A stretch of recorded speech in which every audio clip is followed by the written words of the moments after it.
అల్వాల్ పట్టణానికి చెందిన micro artist Pradeep రాష్ట్ర ఆవిర్భావ దినోత్సవం నేపథ్యంలో నువ్వుల గింజలపై తెలంగాణ రాష్ట్ర గీతాన్ని రాసి ప్రతిభ చాటుకున్నారు. మైక్రోస్కోప్, భూతద్దం లాంటివి ఉపయోగించకుండానే 140 నువ్వుల గింజపై రాష్ట్ర గీతాన్ని రాశారు. 12 ఏళ్లుగా మైక్రో ఆర్టిస్టుగా పనిచేస్తున్నా అన్నారు ప్రదీప్.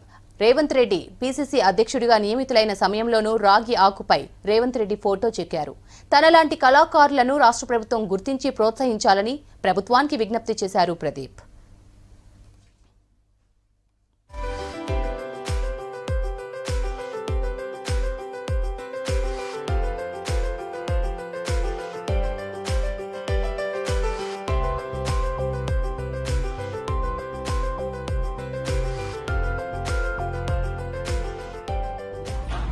ఖాళీ సమయాల్లో ప్రతి పండుగను బట్టి కొత్త తయారు చేస్తుంటాను.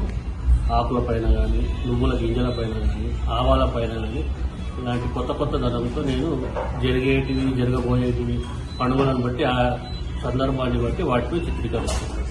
జూన్ 2 నేను మన తెలంగాణ రాష్ట్ర గీతాన్ని కొత్తగా విడుదల చేశారు కాబట్టి దాన్ని ఆ నువ్వుల గింజలపై రాయడం జరిగింది. అది నేను ఫస్ట్ మొట్టమొదటిగా మన జాతీయ గీతం రాశాను, జనగణమన రాశాను. తర్వాత ఇప్పుడు రాష్ట్ర గీతం, తెలంగాణ రాష్ట్ర గీతం జయ జయ హే తెలంగాణ అది రాశాను.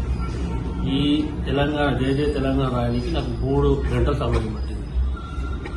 నేను 12 సంవత్సరాల నుంచి ఇవి చేయడం జరుగుతుంది.